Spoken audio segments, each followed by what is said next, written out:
Okay, so I think those who are late will join at their time. I think we can start our lecture. So it's my pleasure to present Enrico Scalas from the University of Sussex. Really, Enrico has done quite a lot for the organization of the first and second workshop. So I just want to start by saying great thank you for Enrico to his big contribution, really very important contribution to the whole our program. Now, please, Enrico. Thank you very much, Vasily. So thank you very much, all of you, for coming. So first of all, a set of apologies. The first one is that from where I am presenting, there might be issues sometimes with the internet connection, with the voice fading for a while. Just let me know and I can repeat. Usually this is very temporary, so hopefully it's not affecting too much our seminar tonight. The second apology is that unfortunately on Mondays I am teaching, so I'm usually missing the other seminars. Also today I could not attend, so I'm catching up by watching the videos. But so if you have not seen me in previous Mondays, yes, you disappeared. Your voice disappeared. Yeah. We're not hearing you, Enrico. No, we're not hearing you. Okay, so that's now very back. bad. Now you're back. Okay, I'm back. So, so hopefully this is not so frequent, but this is some problem that we will have in this seminar. The second apology I wanted to make is that because I am teaching, I cannot be present to most of the seminars on Monday, so that's why you have not seen me so often. And next, there is a small mistake here because it's today, I think it's the 28th of March. Sorry for that as well. And let's start then with the outline of the presentation. So after a long motivation part, there will be also a long discussion of other models just to highlight the role of the Dirichlet distribution. So I'm using the French pronunciation of Dirichlet. I know that other people prefer the German pronunciation like Dirichlet, but let me stick with the French pronunciation because I have always used it.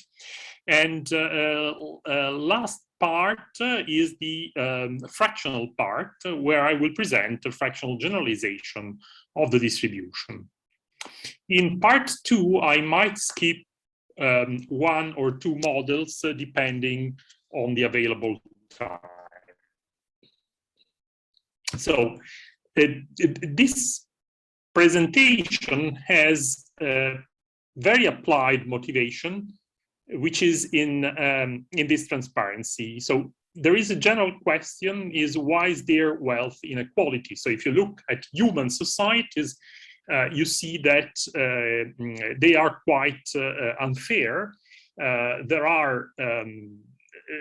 is usually a small number of people with a huge wealth, and most of the people have a wealth which is maybe enough for survival, but not necessarily so. So why is it so? And in fact, you are probably in the audience not economists, but there is this quite well-known Italian, well, or Swiss, depending on where you want him to belong. But I mean, this Italian economist, Vilfredo Pareto, who wrote a very famous course of political economy, and he is essentially listing all the determinants of the wealth inequality. So in French, this would be, sorry for my bad accent, la répartition de la richesse peut dépendre de la nature des hommes, dont se compose la société, de l'organisation de celle-ci et aussi en partie du hasard. So in English, it's wealth distributions can depend on human nature. Remember that this guy was writing in 1897, so here human beings were only men, unfortunately, and human beings that made up societies. And then it may depend on the organism of the society, and also reluctantly, I would say, partially on chance. So this is acknowledged already by Pareto, that chance is playing a role in wealth inequality. And I believe actually that chance is a major determinant of wealth inequality. I would like also to mention another point here, which is that I am dealing in this talk with wealth. At a certain point, we will forget about wealth, in fact, and physical or economical quantities, but and focus on the mathematical problem. But I am focusing on wealth and not on income. So what's the difference between wealth and income? So wealth is a stock, is an evaluation of everything an individual or a company owns somehow. Yes, so this is a stock, whereas income is part of the inflow of money for an individual or for a company, etc. So typically, in our case of mathematician, our main source of income is usually our main source of income is our salary somehow. But for instance, just to give you an idea, if we own an apartment or a flat, this is part of our wealth, as well as the furniture we own, if we own some furniture, etc., etc. So there is a distinction between wealth and income, and I am not dealing with income here, but with wealth. Yes, this is some self-promotion.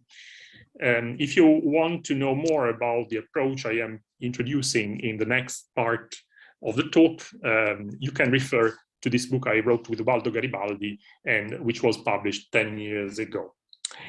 I have also prepared some literature review about the use of stochastic processes and in general of probability theory in the analysis of wealth distribution. And I'm not going into too many details here, but you see that several authors have already used stochastic processes in this framework. This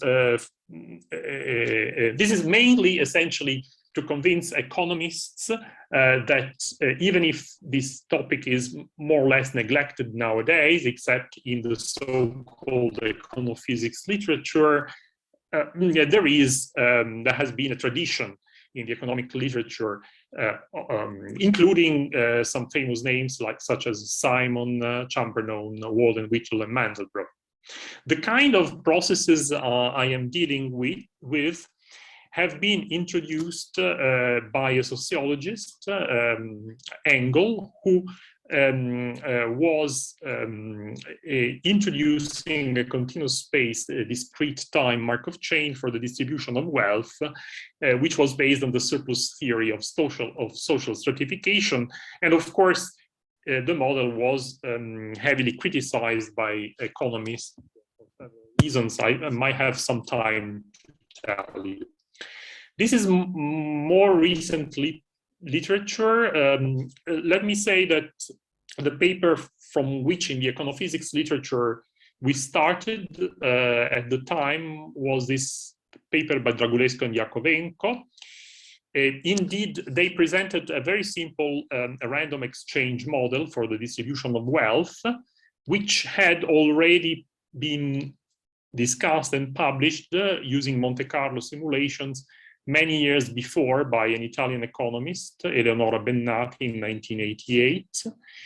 And what I mean by exact solution is that we get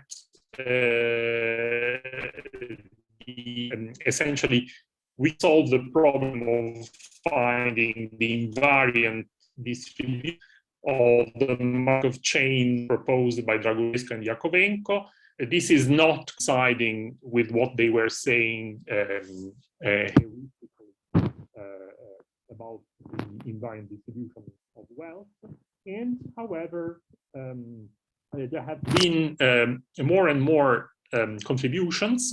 There is also, actually, there was a possibility of a sort of a crossover seminar with the other program on kinetic equation, but in the end, I decided to keep this within fractional calculus only and not present the kinetic part, because it is a very interesting but very lengthy discussion. But there are several papers, and I am quoting some of the authors, not all of them, who contributed to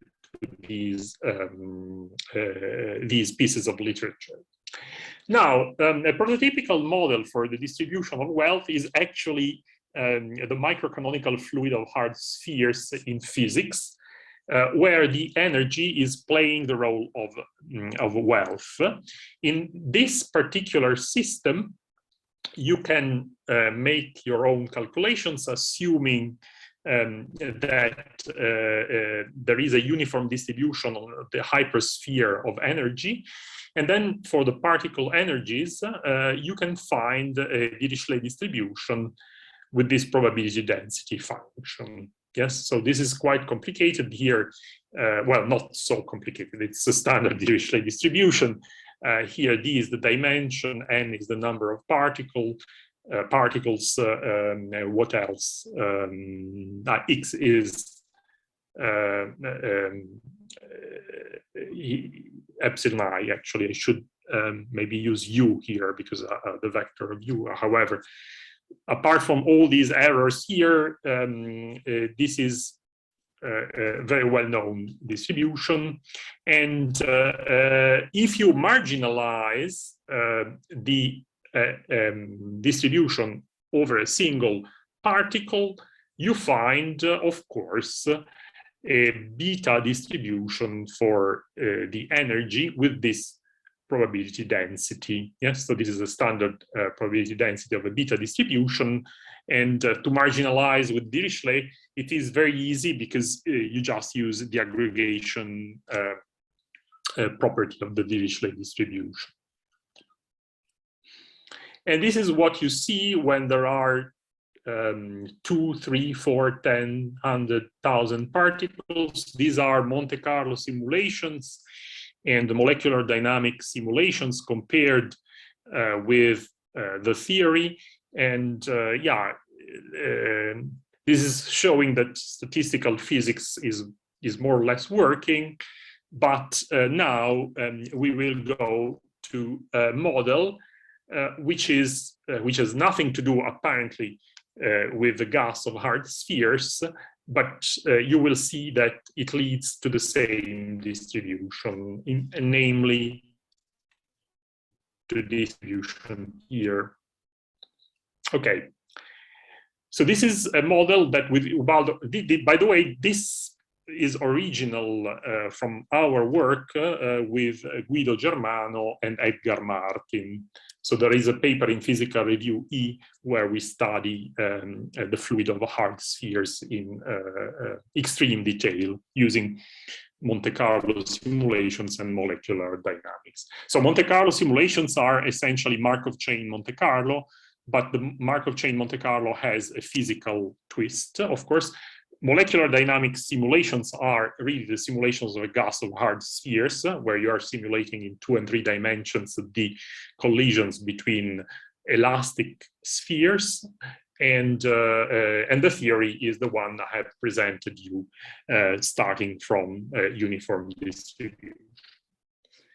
But now let us forget about the physics for a while, and let us consider a simple model in which you have n objects. You can think of n coins. that can move into G categories or boxes according to the following transition probability. So this is the transition probability. You start from a certain configuration, occupation configuration, and N denotes the vector of occupations of the boxes, and you pick a token, one of these objects, randomly. So if there are Ni objects into box I, this is the probability of selecting one of them, and then you put them into another box or the same box using this POIA type probability, where these alpha i's are a priori weights that sum up to alpha. And if you play this game many times, this is encompassing, by the way, the famous Ehrenfest-Earn model. If you select appropriately, you have just two categories instead of G, and you select the weights appropriately, you get to very simple, because the Markov chain is reversible, detailed balance equation. And from the detailed balance equation, you can really find the invariant distribution. And because the Markov chain is irreversible and aperiodic, it is also an equilibrium distribution, meaning that if you start from any state or from any initial probability distribution, you will converge towards this one. Yes, so this is a generalized POIA distribution, where this is the ascending factorial, and this is a way of denoting Pochhammer symbols. Maybe it's not the standard way, but it's a notation as any other one. And you can even use gamma functions here if you prefer, and you don't want to use Pochhammer symbols. However, you have this object here. When you have this object here, you know that its continuum limit, what is the continuum limit? It is a Dirichlet distribution. And if you marginalize into a single category, you get this distribution here, which has this probability density as a continuum limit. So if you see, this is exactly the same distribution as for the normalized energies in the hard sphere fluid. There is some deep reason why they are the same, but I am not going to discuss it now. If you have a question on this point, we can discuss it later. Just to mention that the Dirichlet distribution and its marginal, the beta distribution, play quite a role in random exchange models. We used with Ubaldo Garibaldi and Paolo Viarengo this model as a model for taxation and redistribution, where this is the taxation move, which is proportional to the wealth of a category. So you can think of a category as an economic agent here, and then the redistribution is done using this formula here. This is the other model that I was discussing briefly at the beginning, what we call the Bennati-Dragulesco-Yakovenko model. Let me describe it briefly and give you just the result without going into all the details for this Markov chain. So here we have another Markov chain, and the equilibrium distribution will not be this time a beta on the marginal individual or Dirichlet distribution. However, it is interesting to see. So we play the game in this way. So we have G agents in a room with N divided by G coins each, just to get to fix the ideas. Yes. So the total number of coins is a small n, and we play the following game. At each step, we select a loser by chance from all the agents with at least one coin. And the loser gives one of its coins to a winner who is randomly selected among all the agents. So it can be returned to itself or themselves. So this is represented by a transition probability like this one, where Z0 represents the number of agents without coins. So this is the selection of the loser. This is the selection of the winner. If you play this game starting with this equality situation, so here you have a distribution, so the wealth will be represented by these n coins, and everyone starts with the same number of coins, and you play this game, which is a purely random game. For a while, you end up with in which you have a lot of coins and a lot of agents. Say the number of coins is much larger than the number of agents, which is much larger than one. You end up forget about this capital ZI. This would represent partition description of the Markov chain states. However, this is essentially the distribution of wealth. It's geometric.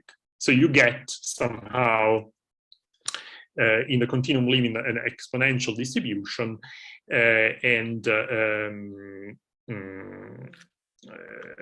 which is coinciding with a naive maximum entropy solution, which was given by Bennati and also by Dragulescu and Yakovenko. But in general, the distribution of wealth is much more complicated, and we have exact results for that, which I am not presenting to you. Okay, so what?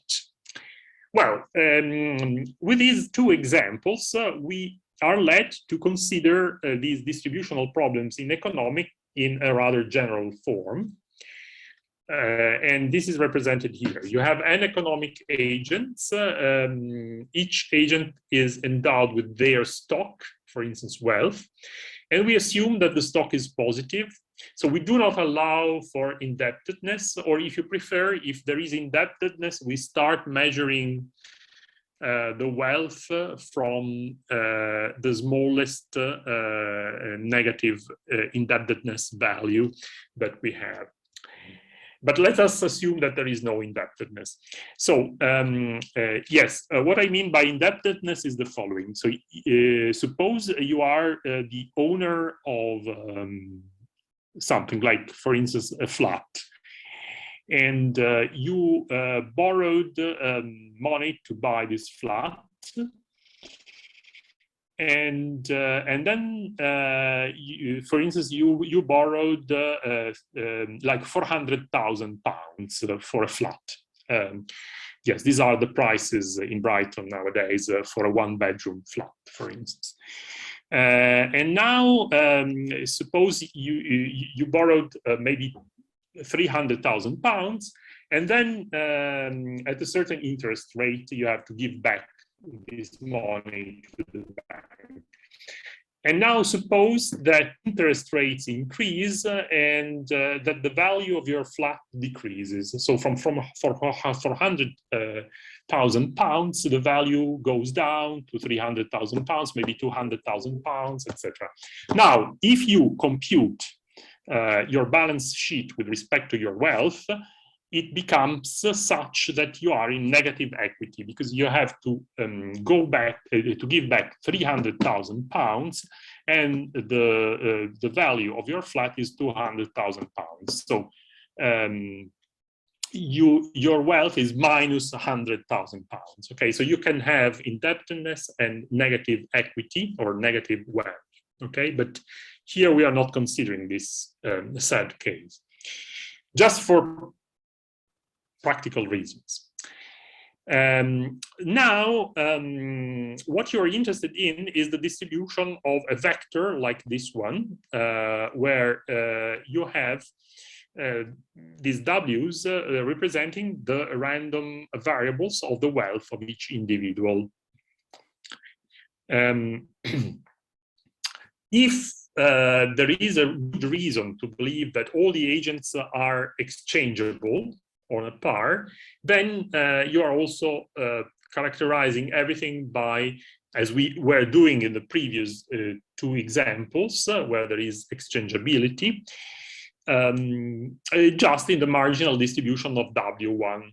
So the marginal distribution of W1 gives you essentially your wealth distribution as a one-dimensional distribution.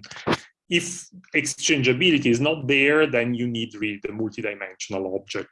However, you can see all these things as a partition of unity, because if you transform the wealth like that by normalizing by the total wealth, then you have these vectors of this vector x such that the sum of its component is equal to 1. And so you are living essentially on simplex. And you have a finite random partition of the interval 0, 1. Okay, I'm not going into the details of random partitions, but this is the state space in which you wish to study your random partition of unity, and you have two natural questions. What the distribution of the vector at a given time? Suppose that you have a dynamics on these states, and it is a Markov chain-like dynamics. And also, if you have exchangeability, you are also interested in the proportion of the wealth of a single individual.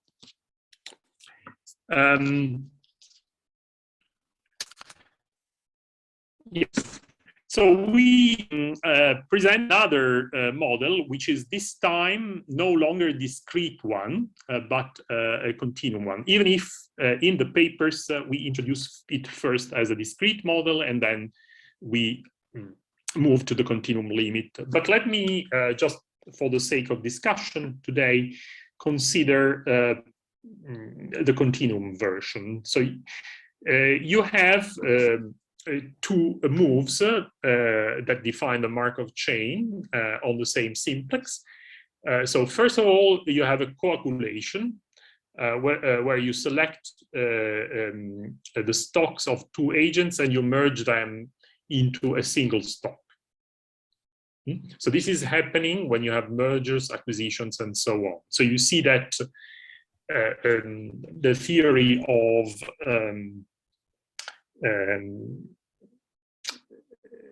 these combinatorial stochastic processes has an immediate counterpart in reality somehow. And then you have another part of the process, which is fragmentation. So after the acquisition, you divide the stock of one agent into two or more stocks. And this is happening, for instance, when you have defaults. This failure should be default, inheritance, etc.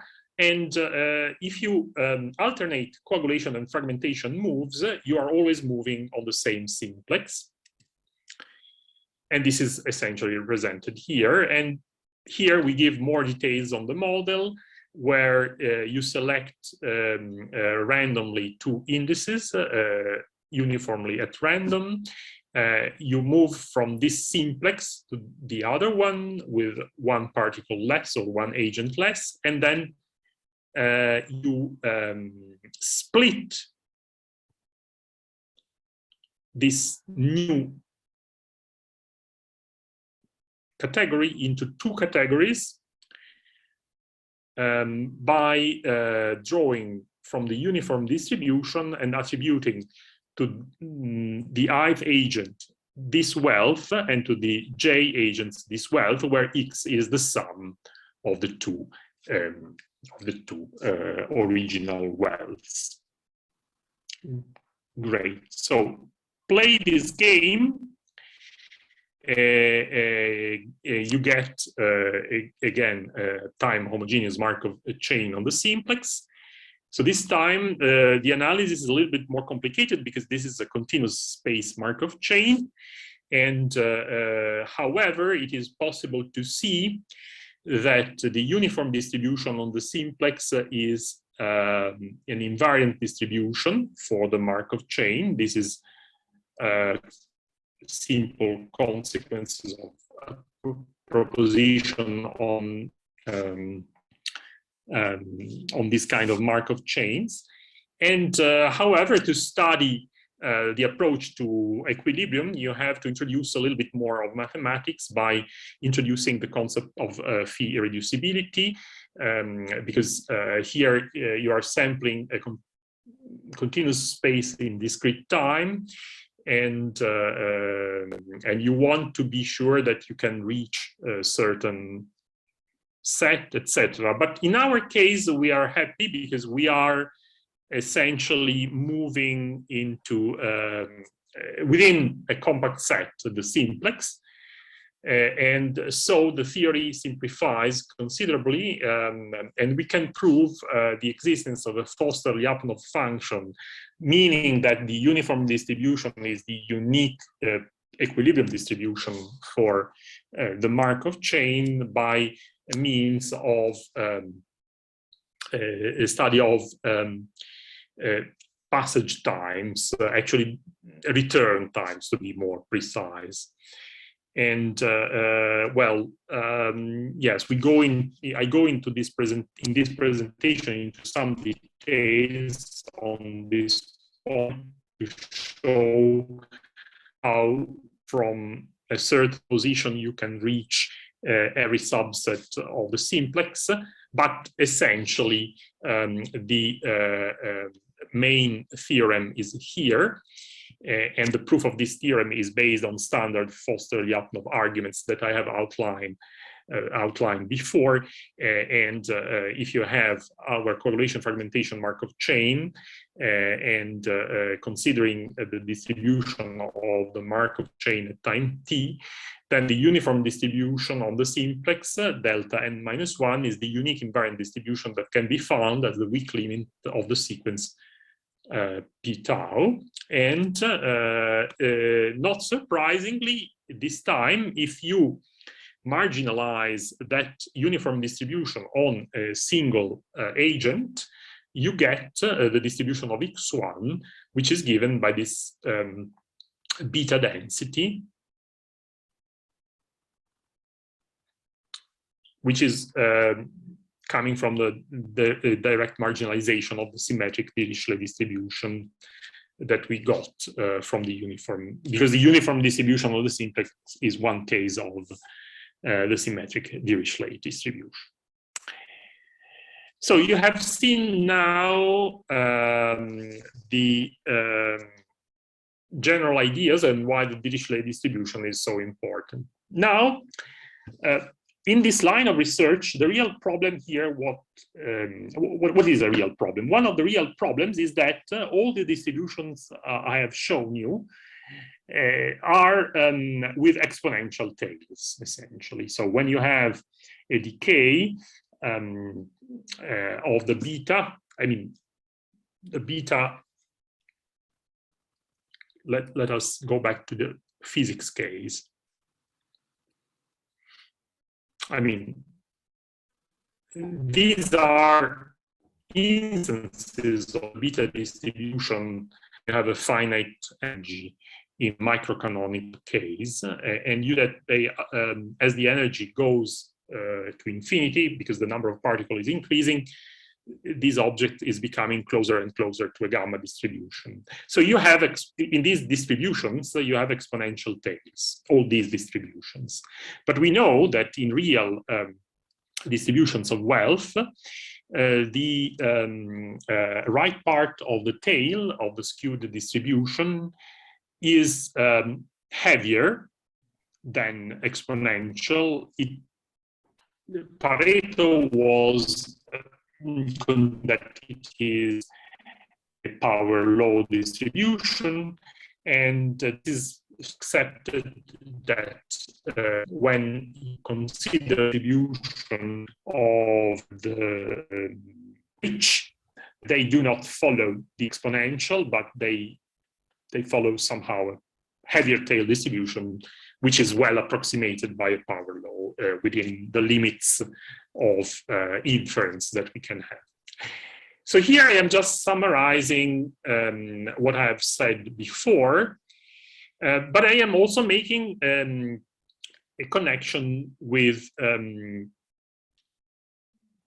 point processes, of course, yes, because what is a partition of the unit interval, a finite partition of the unit interval? You can think of it as of the random variables representing the wealth as waiting times or intervals, let's say, or durations or whatever, that you are summing, and then you are renormalizing, and you get the partition of the unit interval, yes? And if these z are exponentially or gamma distributed, you will get this kind of distribution that we have seen up to now. But what happens if they follow a more general distribution, such as the Mittag-Leffler distribution? And this is the last part of the talk, which is finally fractional, and where we are assuming that these random variables that we are considering follow the Mittag-Leffler distribution. More precisely, we define this as a fractional gamma distribution in equation 1, where we use the Prabhakar or three-parameter Mittag-Leffler function here. And we are lucky because the Laplace transform of 1 is known, and it is given by this expression here. This is nice because then if we use 1, we can build a generalization of the Dirichlet distribution in a very straightforward way. Now, here we are just building, there is no dynamics, we are just building a multivariate distribution, which is a generalization of the Dirichlet distribution. But because of this shape here, we know it has power law tails, at least in several cases. And actually quite extreme, because in several cases also the expected value is not finite. Well, okay, so how do we do this? We follow exactly the same construction that you follow to build the Dirichlet distribution, starting from the gamma or the exponential distribution. So you say that these z variables are distributed according to the fractional gamma random variable. And then you introduce this transformation, introducing the variable zi divided by w. This is a transformation you have seen up to now ad nauseam, and it's the usual normalization, so that these qi sum up to 1. And therefore, each z is given by the product wq1, wqn minus 1, wqn. Remember that because of the constraints that we have, this is 1 minus the sum of all the other variables. It is also possible to see, because of this nice Laplace transform, W is also fractional gamma distributed with these parameters here, where beta bar is the sum of all the beta i's of all the variables. So we are not assuming much here, just the beta i's are all different. The nu, however, is a common parameter. Now, using the fact that these Z1s are independent and identically distributed random variables, their density is just the product of densities of this kind here. But we want the density Q1s, and we want to marginalize over W. And we can do that because we have a clear transformation. We can write down the Jacobian of the transformation and make our calculations. The Jacobian, by the way, is just yn minus 1, where y denotes W, essentially, here. we get the joint distribution of W and Q starting from the independence, using the transformation and leading up to this expression here. Now we want to get rid of W, and to get rid of W, it's enough to integrate over Y equation 4. And if we integrate over Y equation 4, we get the fractional Dirichlet, a possible fractional generalization of the Dirichlet distribution, which is actually given by equation 5. You see here you have the product of the Qi as in the Dirichlet distribution, but then you have also this quite complicated integral here.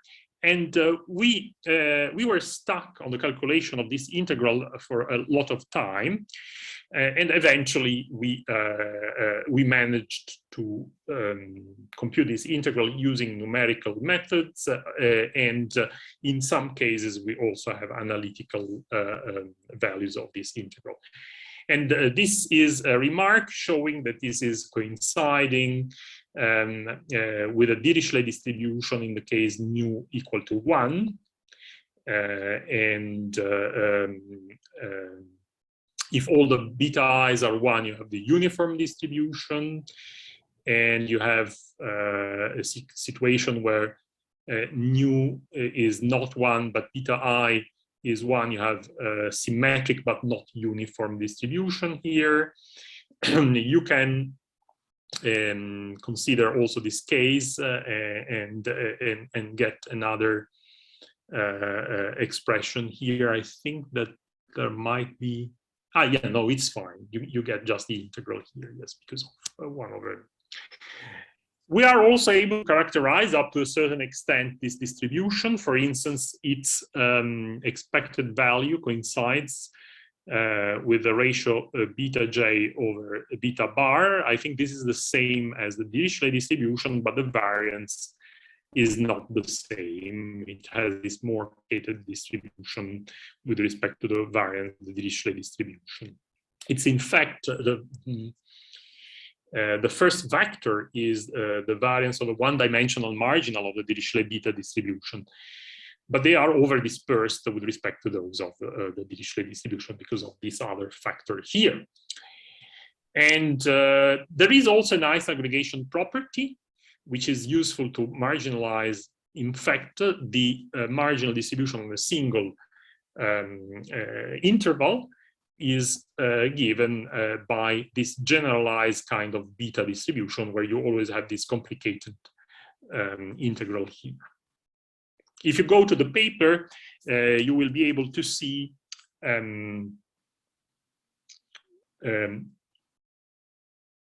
more properties and also plots.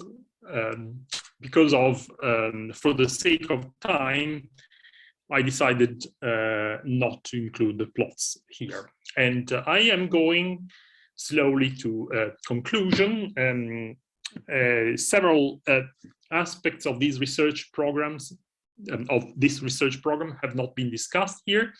So for instance, as I mentioned, in the case of the coagulation fragmentation random exchange model, we start from a fully discrete state space model, and then we consider its continuum limit. For these models, we are this paper, where the relation with kinetic equations of Boltzmann type is shown explicitly.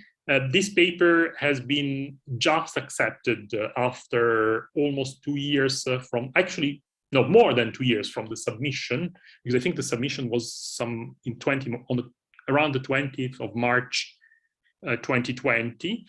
With the first lockdown, I submitted together with my co-authors, Nikos Georgiou, Bertram Düring, who is a participant in the kinetic equation program, and Sara Merino Aceituno. We submitted this paper to SPA, has been accepted on the 26th of March of this year. So just received in the weekend acceptance.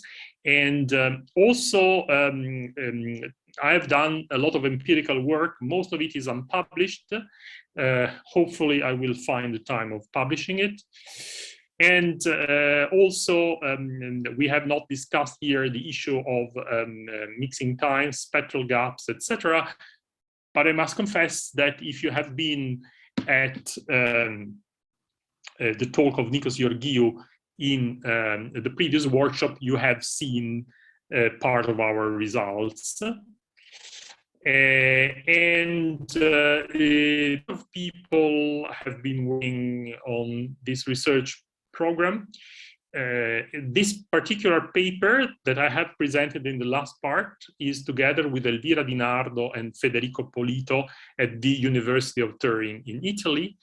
The papers on the coagulation fragmentation model are with Bertram Düring, Sara Merino Aceituno, and Nikos Georgiou.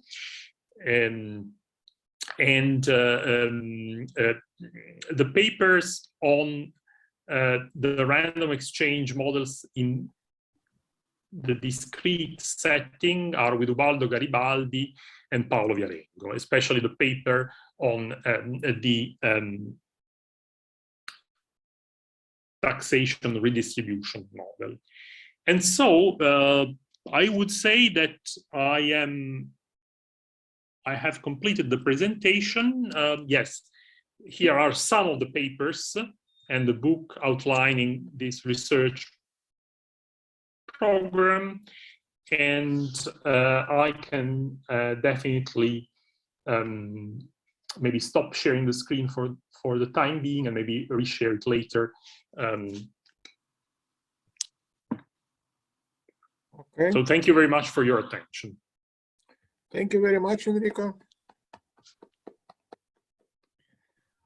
Any questions, please, comments? I wonder what could you say about the inference for your generalized Dirichlet distribution? If you use a set of methods like maximum likelihood, you know, for the parameters. Yes, yes. So thank you very much for this important question. Yes. I have not yet worked on inference for that particular distribution, but I have a paper in theory, like we are working on it. We have been working since 2018 with my colleagues in Japan, because they have a huge set of data related to wealth distribution in Japan, China, Korea, in that area. And we have been using for the inference methodology, which is well known, but maybe not so widespread. Approximate Bayesian computation. So with approximate Bayesian computation, you use a standard Bayesian method, but essentially it is a sort of metropolis algorithm. And the nice thing of approximate Bayesian computation is that you do not need to write down explicitly likelihoods. I believe that in the third workshop, there might be people using this method presenting. And I would say that if I had to start work on the inference for this particular new distribution, I would use Bayesian methodology but I have not yet done this. What we have done essentially is to use approximate Bayesian computations on Lorentz curves, which is a non-well-posed problem. And however, we wanted, because there was a Japanese paper on this topic, we wanted to check whether those results were robust or not. It turns out essentially that even if you use for the modeling of your data a log normal distribution, but you have the Lorentz curve. I would like to remind you that the Lorentz curve is this curve in which essentially perfect equality would be the diagonal of the first quadrant. And usually your wealth distribution is represented by a sort of arc. We try the inference on that particular curve. I don't know if it is answering your question. Of course, we did not do any inference on that particular distribution so far. Yeah, that would be interesting. Okay. I have a question. Yeah, sorry. So Enrico, you mentioned somehow point processes. So I wonder if there any chance for a fractional Dirichlet-Ferguson measure. I believe so. Yes. So if you have, I mean, you can try this exercise with any distribution as. I mean, of course, you need consistency, right? Yes, yes. You need, okay, to use our technique, you need some, you need independence. But even if you do not have any independence, I believe you can derive something, provided that you know how to write analytically the dependence in the intervals. So this is just a conjecture, yes, so that it is possible to do something. But definitely, it is possible to derive analytically some formula, even if you do not have independence somehow. But if you do have independence, you can use this technique and try to see if you can get some nice relationship. For sure, you will be able to write down the Laplace transform. And now, whether you are able to invert it analytically or numerically, this is a different point. Yeah, because the Laplace transform will be just the product of the Laplace transform of the single interval. Okay, thank you. I don't know if it is answering your question, but thank you. Okay, Vanya, I suppose you wanted to have a question. No? No, I just clapped. Thank you. Any other questions? Maybe then I also ask. So recently also in some of papers, my co-author, we derived kind of fractional type Smoluchowski-Boltzmann equation with variable order fractional derivative. So I wonder what kind of fractional Boltzmann equation you are getting by your methods. Are they similar to what we have, a difference? So what kind of equation you have? Yes, so it is actually for this, in our case, the fractional, it's not fractional because we are considering essentially in the paper accepted in SPA, we are considering the coagulation fragmentation model that I have shown you briefly, and then after completing some calculations that in previous papers we left out related to the continuum limit, we are now we are then using the usual martingale methods to derive a Boltzmann equation and the Boltzmann operator for that particular kind of. But what we get in term, if you write it in terms of derivatives, I mean, not in integral form, but in there is a normal derivative because we are considering we start from a Markov chain in discrete time, then we Poissonize the Markov chain to get then to the Boltzmann equation. So you'll get the usual Boltzmann equation. Yes, yes, it is essentially the usual Boltzmann equation. So the idea of that paper was to start really from a fully discrete model and reach the Boltzmann equation. In this very simple case, I'm still not 100% sure that hidden in the literature there is already something very similar to what we did, but we have not been able to find it in the sense of deriving the kinetic equation. Maybe not everything, but we have not been able to find it. So, and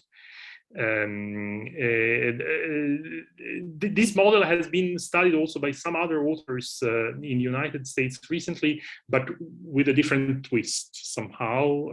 If you're interested, I can send you also all the literature I have on this part.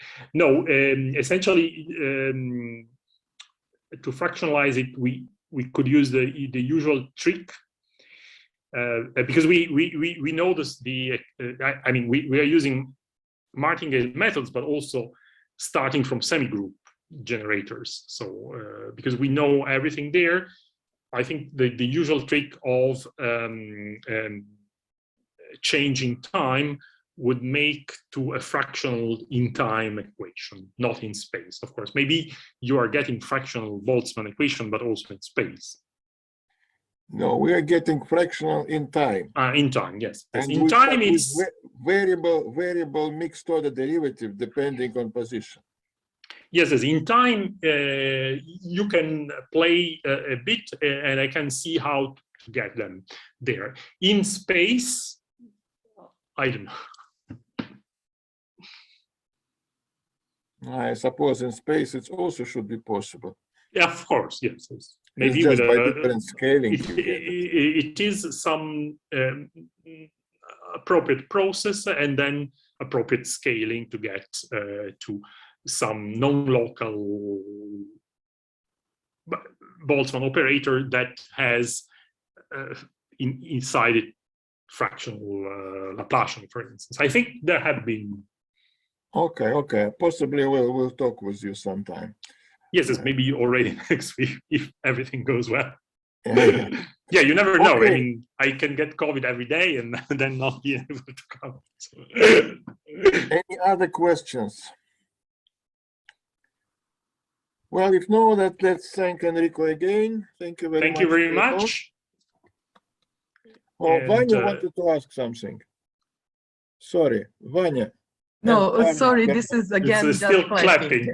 okay. I'm sorry. Okay, fine.